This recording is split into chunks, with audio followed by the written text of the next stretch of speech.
Kalian pernah kepikiran gak sih kalau ada seseorang yang mengungkapkan rasa suka nih ke kalian dan kalian bakal mikir bahwa oh ya udah dia ungkapan rasa suka biasa aja gitu.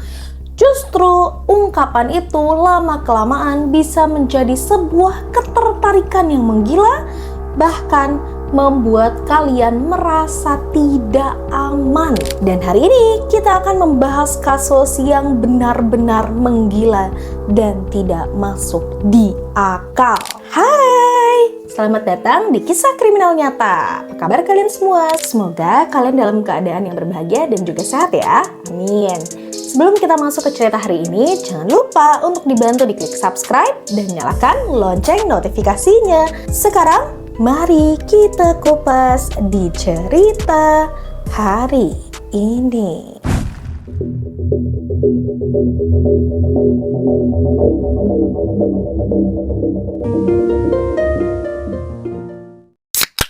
Celeste Mano yang lahir pada tanggal 22 November 1996. Celeste merupakan seorang perempuan yang ramah, baik, terus juga murah senyum di lingkungan sekitarnya. Celeste ini juga terkenal amat friendly ya, jadi dia benar-benar gampang berbaur lah sama orang-orang lain gitu. Celeste menjalani kehidupannya seperti biasa. Celeste ini bekerja di sebuah call center di Melbourne. Celeste jelas memiliki atau mempunyai masa depan yang cerah. Apalagi dia merupakan wanita yang ingin memiliki karir bagus gitu kan, dengan pesonanya. Dia bukan hanya cantik di paras tapi juga cantik di hati.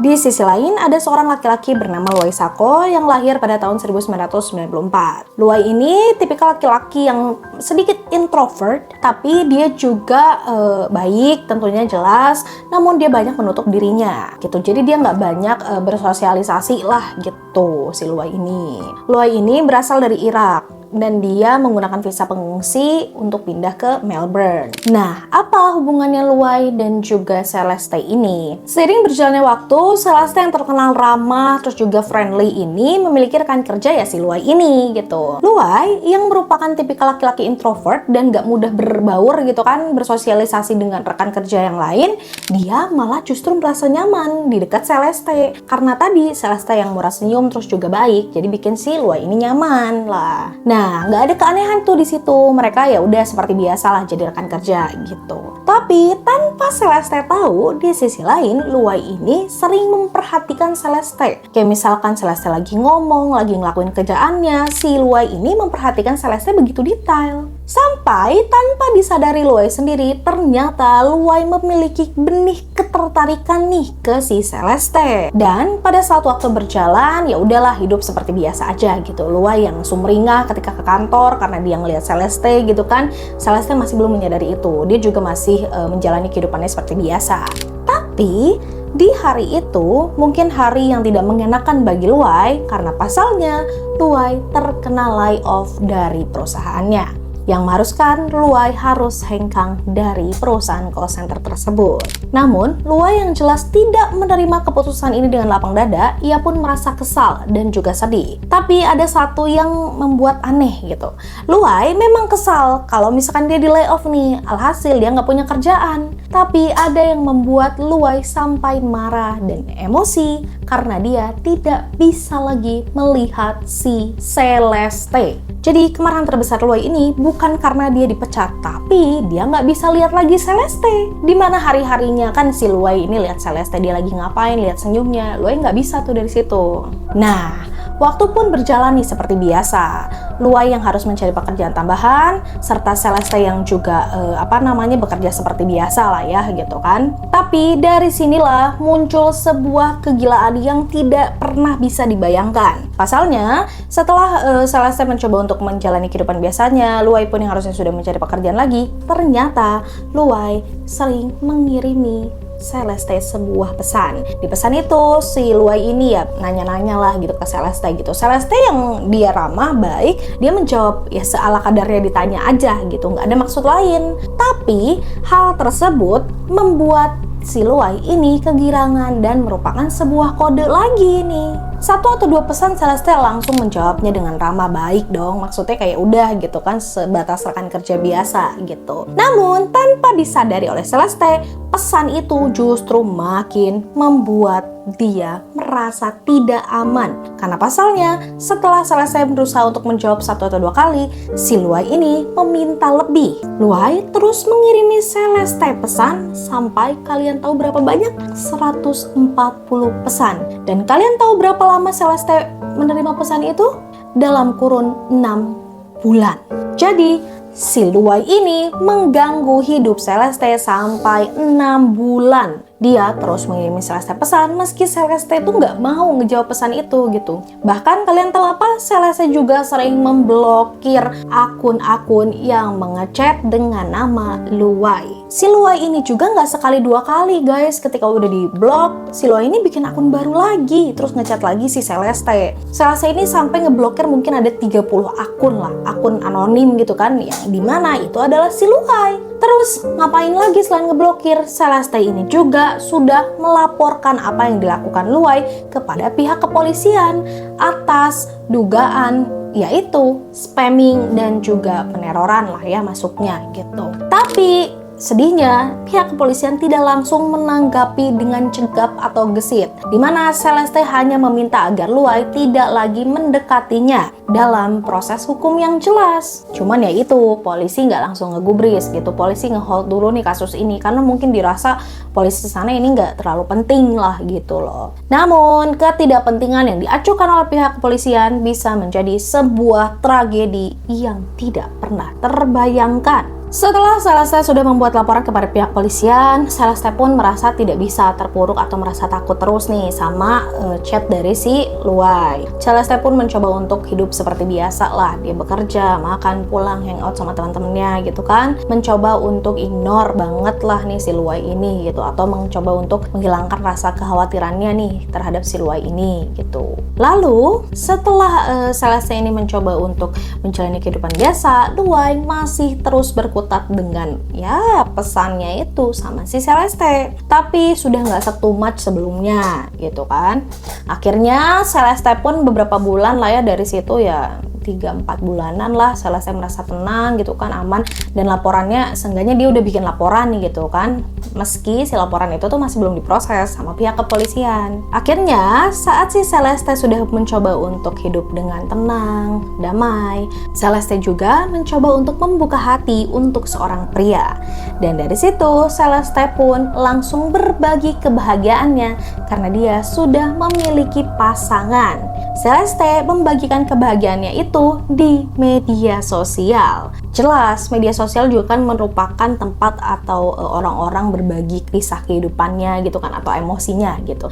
Dan Celeste hanya ingin membagikan momen kebahagiaannya itu kepada rekan-rekannya di media sosial. Namun, tanpa Celeste tahu, ada seseorang yang merasa dihianati, merasa apa yang Celeste post ini sebuah tanda perang. Tepat pada tanggal 16 November 2020, ada sebuah kejadian naas atau mengerikan di area suburban Melbourne, di mana kejadian itu terjadi di malam yang sunyi, di mana harusnya menjadi tempat teraman bagi setiap orang, yaitu rumahnya sendiri. Pada saat Celeste sedang tidur, ada seorang yang berusaha mencoba untuk membobol jendela kamarnya.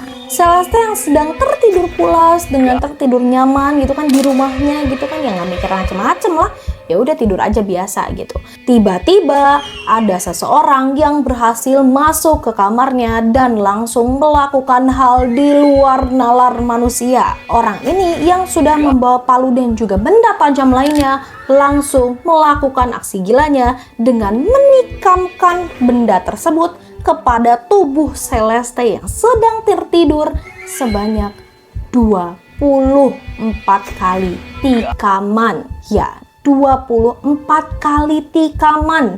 Kalian bayangin, gila nggak sih tuh orang? Orang lagi tidur, lagi mimpi indah, mungkin Celeste tiba-tiba ditikam tanpa ada suara tangisan, tanpa ada suara teriakan. Gila banget gitu. Dan gak sampai di situ aja kegilaan atau kengerian yang dilakukan orang biadab ini. Setelah melakukan aksi kejinya, orang ini langsung pergi mengendarai mobilnya dan meninggalkan tubuh Celeste dalam berlumuran darah dan juga benda tajam yang dia gunakan. Kalian tahu kemana perginya si pembunbun ini? Pembunbun itu pun mengendarai mobilnya melaju jauh dari kediaman Celeste dan sampai pada titik yang ia tuju, yaitu sebuah kantor polisi. Pembunbun itu langsung masuk ke kantor polisi dengan keadaan yang adanya bercak merah gitu kan, tapi tanpa ada rasa bersalah atau ketakutan. Jadi pembunbun itu langsung masuk dan langsung bilang bahwa dia telah membunbun seseorang. Dan pihak kepolisian di situ pun langsung terkaget. Kamu membunbun siapa? Apa yang kamu maksud? Kamu jangan main-main, ujar pihak kepolisian. Si pembunbun ini pun langsung menceritakan kronologi, tapi sekali lagi tanpa adanya rasa bersalah, tanpa adanya ketakutan. Gila. Setelah si pembunbun ini menceritakan kronologinya, polisi pun langsung menuju ke lokasi di mana pembunbun itu membunuh Celeste. Rumah Celeste pun langsung diamankan. Para tetangga gitu kan di sekitar rumah itu pun langsung bergidik ngeri, gak nyangka gitu kan kok ada kejadian mengerikan ini terjadi di lingkungan rumah mereka gitu. Mereka pun juga ada yang sedih gitu kan, bahwasannya ya ternyata korbannya ini Celeste gitu, dimana dikenal sebagai perempuan yang baik gitu kan, ramah pada tetangga juga gitu.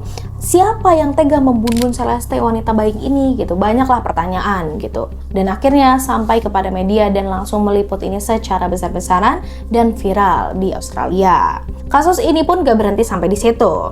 Kalian pasti penasaran dong, siapa pembunuh itu? Setelah pembunuh itu pun sudah diamankan oleh pihak kepolisian gitu kan, dan kepolisian pun langsung mengidentifikasi biodata atau kesehatan dari pembunuh itu. Dan setelah mereka juga menginvestigasi lebih dalam gitu kan, apa yang dialami si pembunuh ini sampai dia tuh benar-benar nggak punya akal gitu sebagai manusia. Melakukan hal itu di mana si korban ini sedang tertidur. Dan psikiater pun ikut andil dalam investigasi atau mendalami kasus ini. Psikiater juga menyebutkan bahwa ada kelainan kesehatan mental yang dialami oleh pasiennya, yaitu Luai Sako. Ya, kalian tidak salah dengar, Luai Sako adalah pembunbun yang tega membunbun Celeste saat tertidur. Luai, laki-laki yang merasa sebuah peperangan ketika Celeste mempost fotonya dengan pasangannya. Dan setelah pembunuh ini pun diekspos di media, akhirnya waktu berselang lama, yaitu kurang lebih berapa bulan ya, 5 bulanan lah ya, sesi pengadilan untuk kasus Celeste pun dibuka. Di pengadilan itu benar-benar dijelaskan secara rinci bagaimana kronologi, terus juga apa motif dari sang pelaku ini, sampai juga kesehatan mental dari si pelaku ini pun dibacakan oleh pihak psikiater. Bahwa si Luai ini mengidap body dysmorphic disorder dan juga gangguan kepribadian ekstrim, lalu depresi yang ekstrim juga. Ruang sidang pun mendengar jelas gitu kan bagaimana kronologi, terus juga apa yang diderita dari si Luai ini gitu dari pihak psikiater. Namun jaksa penuntut tetap menuntut bahwasannya Luai tetap dengan sadar melakukan pembunuhan tersebut sampai akhirnya dia mengakui dan menyerahkan dirinya ke pihak kepolisian. Ruang sidang itu pun jelas chaos gitu kan, maksudnya banyak emosi yang tersalurkan di sana, baik itu marah, kesal, sedih, ngeri gitu kan, apalagi dari keluarga Celeste, terutama sang ibu Celeste yang menangis histeris. Ibu Celeste bernama Agi Di Mauro. Ibu Celeste pun berbicara dengan suara yang parau akibat nangis gitu kan, teriak, masih nggak nyangka apa yang dialami anaknya. Ibu Celeste pun mengutuk si Sako ini kalau misalkan kamu itu binatang, kamu itu bukan manusia, kamu gila, kamu benar-benar gila, kamu berani-beraninya merenggut anak saya yang baru berumur 23 tahun kan pada kejadian itu. Dia baru saja merintis karirnya, dia merupakan cahaya bagi keluarga kami. Pokoknya Ibu Celeste tuh histeris banget lah ya teman-teman di sana gitu kan. Aku pun benar-benar ngerasain kesedihan itulah dari cerita yang aku baca itu gitu kan. Benar-benar kayak ya gimana ya, seorang ibu gitu ditinggal oleh anaknya yang dimana di bun-bunnya tuh secara nggak manusiawi gitu kan, anaknya pun juga dikenal baik gitu. Nah setelah adanya luapan emosi itu pun akhirnya hakim pun memutuskan. Hakim yang bernama Janet Dixon itu pun mempertimbangkan hukuman yang tepat untuk si Luai ini. Setelah pertimbangan gitu kan, hakim pun langsung menyebut bahwa tidak bisa mengesampingkan kondisi kesehatan mental yang dialami oleh Luai. Berdasarkan dalam perundang-undangan di sana lah ya, jika adanya kesehatan mental mungkin harus juga dengan perawatan yang baik gitu untuk mengembalikan mentalnya gitu atau memulihkan mentalnya. Jadi Hakim Janet Dixon ini pun memutuskan bahwa penjara 36 tahun bagi Luai Sako, dan dengan masa minimum pertimbangan parole yaitu 30 tahun. Jadi kemungkinan kalau semuanya berjalan sesuai prosedur hukum, Luai Sako bisa dibebaskan pada tahun 2050. Dan saat putusan itu pun dibacakan, sebelumnya yang sudah chaos akan pertumpahan emosi yang banyak, makin lebih chaos lagi. Karena merasa pihak dari keluarga Celeste, seberat apapun sebenarnya hukuman tuh nggak akan bisa menggantikan anaknya yang berusia 23 tahun yang sedang mengejar mimpi gitu kan. Tapi pihak keluarga Celeste pun tidak puas. Seharusnya orang atau manusia keji biadab seperti Luai ini tidak pernah dibebaskan dari penjara dengan syarat apapun. Jadi keluarga Celeste menuntut untuk penjara seumur hidup tanpa kebebasan bersyarat apapun. Namun hakim sudah memutuskan bahwa hukuman itu hanya 36 tahun dan bisa menjadi 30 tahun bila sesuai dengan prosedur hukum atau berkelakuan baik.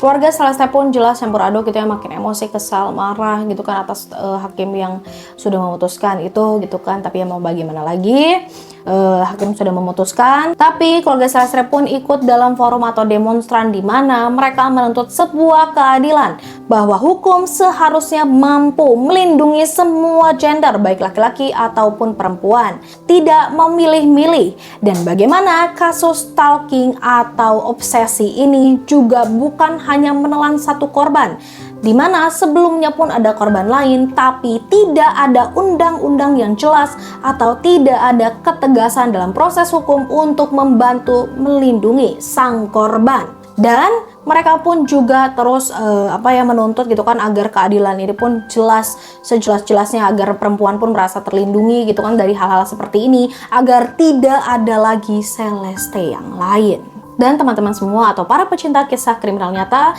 kasus ini sekali lagi bukan hanya kasus tentang pembunuhan. Kasus ini merupakan kasus di mana seorang perempuan harusnya bisa lebih dilindungi oleh hukum dan tidak disepelekan. Serta bahayanya stalking dan obsesi berlebih, meskipun kita sudah melakukan penolakan dengan tegas, itu pun tidak cukup jika hukum tidak mampu atau tidak membantu melindungi. Dan ini pun sekali lagi peringatan untuk kita semua, bagaimana sinyal kecil atau cerita yang mungkin pernah rekan kalian ceritakan, jangan pernah dianggap sepele.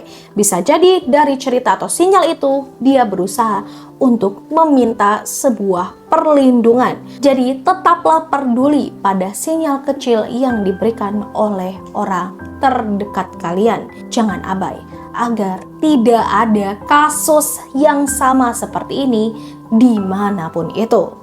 Jadi bagaimana setelah kalian mendengar cerita ini? Marah, frustasi, kesal, kecewa? Atau juga kalian juga sependapat bahwa hukuman 36 tahun itu tidak sesuai? Atau manusia seperti Luai ini memang tidak boleh atau tidak pernah bisa dibebaskan? Tulis pendapat kalian di kolom komentar. Dan untuk para pencinta kriminal, jangan lupa untuk diklik subscribe, like, share, dan jika kalian punya kasus rekomendasi yang menggemparkan dari seluruh dunia dan butuh disuarakan, tulis juga di kolom komentar. So, tetap aman, waspada, dan terinformasi. Tunggu next kasus menggemparkan lainnya hanya di Kisah Kriminal Nyata.